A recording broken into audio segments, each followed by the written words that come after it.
디지털투데이 데일리 픽입니다. 코로나19 여파 등의 악재들이 몰려오면서 항공업계가 고사위기에 놓였다고 알려져 있습니다. 하지만 국내 항공권 가격은 천차만별로 일부 노선은 커피 한 잔 값밖에 되지 않는 초저가라 의문을 자아내고 있습니다. 노컷뉴스는 경영난을 겪고 있는 국내 저가 비용 항공사들이 성수기를 맞아 초저가 경쟁에 나섰다고 보도했습니다. 커피 한 잔 값 수준인 4,000원짜리 김포, 제주, 편도 항공권까지 등장했다네요. 하지만 항공 수요가 회복되지 않은 상태에서 항공권을 저가로 남발하는 단발성 증표는 공멸 위기로까지 이어질 수 있다는 우려가 나오고 있습니다. 항공업계에 따르면 저렴한 항공권이 최근 대량으로 풀리고 있다는데요. 지난 주말 김해, 김포, 편도 비행기 가격도 특가 항공권 기준으로 만원대까지 내려갔습니다. 실제 지난 주말 부산과 서울을 오가는 왕복 항공권 중에는 최저가로 총 34,000원에 예매가 가능한 표도 나오기도 했다네요. 비행기표가 서울, 부산행 KTX 가격보다 낮은 셈입니다. 저비용 항공사 즉 LCC들은 유상 증자부터 유휴 자산 매각까지 자금 조달을 위한 자구 노력에 박차를 가하면서도 초저가 항공까지 잇따라 내놓고 있는데요. 항공사들이 이렇게 제살 깎아가며 활로를 모색하는 이유는 아직 국제선 수요 회복이 부진한 상황에서 비행기를 마냥 놀릴 수 없기 때문입니다. 코로나19 여파로 항공기 날개는 꺾였지만 아이러니하게도 멈춰있는 비행기에도 돈이 들어갑니다. 언제라도 날 수 있도록 관리가 필요하기 때문이죠. 항공기 동체 외부에 이물질이 쌓이지 않도록 청소도 주기적으로 해야 하고 타이어, 랜딩 기어, 엔진 등 수백만 개의 부품으로 이루어져 있어 계속 돌려줘야 합니다. 결국 비행기 한 대도 띄울 때 최대한 많은 승객을 확보해야 유리하고 이렇다 보니 경쟁사보다 조금이라도 싸게 내놓는 출혈 경쟁을 벌이게 된다는 것이죠. 문제는 여전히 코로나19 불안감이 커서 여객 수요 확보에 한계가 있다는 점입니다. 국토교통부 항공통계에 따르면 지난달 국내선 여객 수는 전년 569만 5,436명 대비 33.8% 감소한 376만 8,416명을 기록했습니다. LCC 국내선의 경우 기본 운임이 원래 낮은데 승객 선점을 위한 각종 할인 행사까지 겹쳐 가격 경쟁은 심화되는 모습입니다. 중국은 홈쇼핑 등 커머스의 규모가 상상을 불허할 정도로 크죠. 금액대가 일반적으로 한국에서 생각하는 매출과는 기본 단위부터 달라 눈길을 끄는 경우가 많은데요. 매일경제는 중국의 한 방송에 회장님이 나섰더니 여행상품 호텔 판매량이 무려 1,000억 원을 찍었다고 전했습니다. 마이더스의 여행선으로 중국을 올린 주인공은 트립닷컴 주인공의 공동 설립자 겸 회장 제임스 리앙입니다. 트립닷컴 그룹은 지난 3월 21일 첫 방송을 시작으로 현재까지 중국 본토에서 총 13차례 라이브 커머스 방송을 진행했는데요. 화제가 된 건 량 회장이 참여하는 방송분입니다.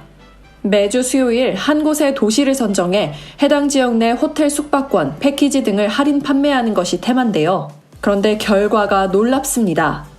이 방송을 통해 트립닷컴 그룹은 현재까지 수백만 명에 달하는 시청자들에게 여행자를 소개하고 호텔 사전 판매로 우리 돈 약 1,000억 원의 거래액을 달성했다고 하네요. 아시아 최대 여행기업의 회장이 여행상품 판매 최전선에 나서 소비자들에게 적극 여행상품을 판매하는 모습은 여행산업 전반에 큰 화제를 모으고 있습니다. 시청자들을 홀린 건 량 회장의 끼입니다. 량 회장은 직접 여행 상품을 연상할 수 있는 카우보이 옷차림, 중국 시인 당백호의 코스프레 등 이색적인 옷차림을 입고 적극적으로 상품을 홍보하고 있습니다. 소비자가 라이브 방송을 재밌게 시청하고 나아가 여행에 대한 거부감을 줄여 친밀감을 높이게 하기 위해서라네요. 방송 동접 기록도 흥미롭습니다. 지난 5월 13일에 진행된 방송에서는 약 200만 명이 접속해서 시청했다네요. 이날 트립닷컴 중국 플랫폼을 통해서 들어온 주문만 87만 명분, 총 4,700만 위안이랍니다. 중국 여행업계의 전반적인 순기능을 몰고 온 점도 호평을 받고 있는데요. 량 회장의 맹활약에 중국 내 다양한 숙박시설들이 전체 점유율을 회복하고 있습니다. 한때 영원폰이 유행하면서 구매 노하우가 인터넷에 돌기도 했죠. 하지만 관계 당국의 규제로 이 같은 경우를 찾아보기 힘들게 된 바 있는데요. 조선일보는 이런 영원폰이 다시 등장하기 시작했다고 보도했습니다. 정부가 과당 경쟁으로 인한 불법 보조금 문제와 함께 중국폰 반납이나 제휴카드 사용, 고가 요금제 유지 등 조건으로 소비자들에게 부담을 떠넘긴다면서 지난달 초 단속을 시작한 지 한 달 만입니다. 통신업계에선 그러나 유통업체와 통신회사, 스마트폰 제조사 모두 생존을 위해 발버둥치다 보니 어쩔 수 없이 벌어지는 일이라는 말이 나오는데요.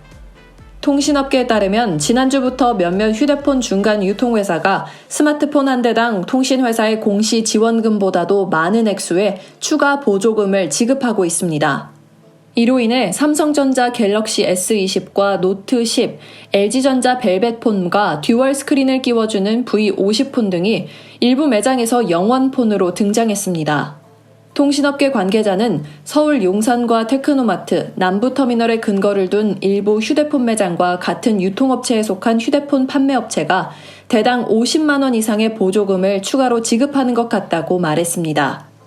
현재 출고가 124만 원대인 갤럭시 S20의 공시 지원금, 즉 휴대폰 구입 때 통신사로부터 일정 기간 약정을 통해 단말기 금액을 할인받는 제도는 SK텔레콤이 42만 원, KT가 48만 원, LG U+가 50만 원입니다.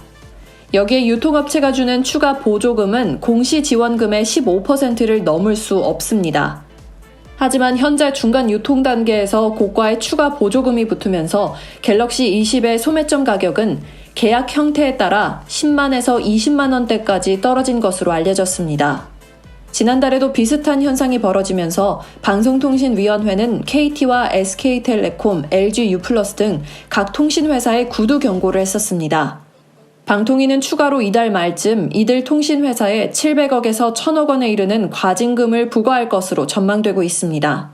5G 서비스가 시작된 지난해 상반기에 통신 3사가 벌인 불탈법 보조금 마케팅에 대한 것이죠. 한 통신회사 임원은 코로나 사태를 겪으면서 경영난에 빠진 휴대폰 유통업체 입장에서는 굶어주거나 단속당해주거나 마찬가지라며 영업 드라이브를 걸 수밖에 없다고 했습니다. 스마트폰 재고 밀어내기를 위해 휴대폰 제조사의 이른바 프로모션도 영향을 미치는 것으로 알려졌습니다. 홈쇼핑 방송을 보면 매진 임박이나 매진 행렬이라는 말을 쉽게 볼 수 있는데요. 가만히 생각해보면 이 표현의 기준이 좀 모호하다는 생각이 들기도 합니다. 이데일리는 방송통신심의위원회, 광고심의소위원회가 상품의 판매 현황에 대해 근거 불확실한 표현으로 시청자를 오인하게 하는 내용을 방송한 홈쇼핑에 대해 주의를 건의하기로 의결했다고 보도했습니다. 광고심의소위원회는 광고적 표현으로 허용되는 범주를 현저히 벗어나 시청자를 오인케 하고 합리적인 구매 선택권을 제한했다는 점을 고려할 때 법정 제재 조치가 불가피하다며 결정 사유를 밝혔습니다. 이날 소위는 TV조선 내일은 미스터트롯에 대해서도 전체 회의에서 제재 수위를 재차 논의하기로 했는데요. TV조선 내일은 미스터트롯에서는 경연을 준비하는 과정 등을 다루며 참가자가 곧 있으면 무대에 올라가는데 피부 좋게 예쁘게 나와야 되잖아요 라고 언급하며 대기실 한편에 진열된 간접 광고주의 상품을 다른 참가자들에게 나누어주는 장면, 참가자 3인이 해당 상품을 들고 섭취하는 모습을 연이어 보여주고 그 과정에서 콜라겐, 피부를 위하여 등 참가자들의 음성을 노출하거나 상품 섭취 후 참가자가 자신의 얼굴을 만져보는 장면, 다른 참가자가 피곤하니까 형이 준비했거든 이라고 언급하며 간접 광고주의 상품을 다른 참가자들에게 나누어주는 장면, 참가자 3인이 해당 상품을 섭취하거나 스틱을 개봉하는 모습을 보여주며 슬슬 건강 챙길 30대, 최고령자 내 건강은 내가 챙긴다 등 자막을 고지하는 장면을 방송하고 등급제 고지 시 기타 가공품인 비비랩의 더 콜라겐업 제품에 대한 과상 광고를 진행하며 건강 기능식품이라고 자막 고지하는 내용 등을 방송한 사안이 논란입니다. 광고심의소위는 이 방송이 경연 프로그램의 참가자들이 간접 광고 상품을 이용하는 장면을 부각하며 특장점을 구체적으로 묘사하는 방식으로 부적절한 광고 효과를 주고 가상 광고 상품인 일반 식품을 건강 기능식품으로 고지했다는 입장이어서 전체 회의에 상정키로 했습니다. 실업급여는 갑작스러운 실직을 하게 된 사람이 자신이 낸 고용보험 급여 등에서 일부를 보조받아 생활비를 받을 수 있는 제도인데요. 모든 제도가 그럴 수 있듯 이 실업급여도 부작용이 생길 수 있는 것 같습니다. 한국경제는 고용보험기금이 지난해 10월부터 실업급여 지급액을 늘리자 취업과 실직을 오가며 여러 차례 실업급여를 받는 사람이 증가하고 있다고 보도했습니다. 고용노동부가 국회에 제출한 연도별 구직급여 반복수급 현황에 따르면 올해 1월에서 4월 실업급여를 받은 사람 중 3년간 3회 이상 실업급여를 수령한 사람은 2942명에 달했습니다. 최근 3년 동안 1년에 한 번꼴로 취업과 실직을 반복한 사람들인데요. 이들에게 지급된 금액은 2,759억 원, 1인당 1,320만 원 꼴입니다. 실업급여 반복수급자가 늘어난 것은 기본적으로 청년 취업난 때문이지만 지난해 10월부터 실업급여로 받은 돈이 최저임금보다 많아진 영향이 크다는 게 전문가들의 지적입니다. 현재 실업급여는 월 최소 181만 원이며 주 40시간 기준 최저임금은 월 179만 5,310원입니다. 여기에 여러 번 받아도 제한이 없다 보니 프리터족, 즉 특정 직업 없이 아르바이트로 생활하는 젊은 층과 실직자를 오가는 사람이 늘고 있는 것이죠. 실업급여는 근로자가 원하지 않는 실직을 당한 뒤 적극적인 구직 노력을 하면 정부가 그동안 보험료로 걷어놓은 고용보험기금으로 지급하는 수당입니다. 현재 실직 전 6개월을 일하면 실직 후 4개월간 월 최소 181만 원을 받을 수 있습니다. 일각에서는 잘못된 정책 설계가 고의 실직을 유도하는 실업급여 중독마저 조정하고 있다는 비판도 나옵니다. 실업급여 반복수급자 수는 해마다 급증하고 있는데요. 작년 3년간 3회 이상 실업급여를 받은 사람은 2018년 34,516명, 2019년엔 36,315명에서 올해는 4개월 만에 2만 명이 넘었습니다. 이런 증가 속도라면 연말에는 6만 3천 명에 달할 전망인데요. 이들 모두가 실업급여를 받으면 8,276억 원에 이릅니다. 문제는 실업급여 수령에 횟수 제한이 없다는 점이죠. 즉 6개월 남짓이라고 4개월은 실업급여를 받은 생활을 반복해서 할 수 있다는 건데요. 실업급여가 되레 실업을 부추기고 있다는 지적이 나오는 배경입니다. 실업급여 반복수급 급증은 코로나19발 고용위기와 별개로 반쪽짜리 고용정책 탓이라는 지적이 나오고 있습니다. 행복한 하루 디지털투데이였습니다.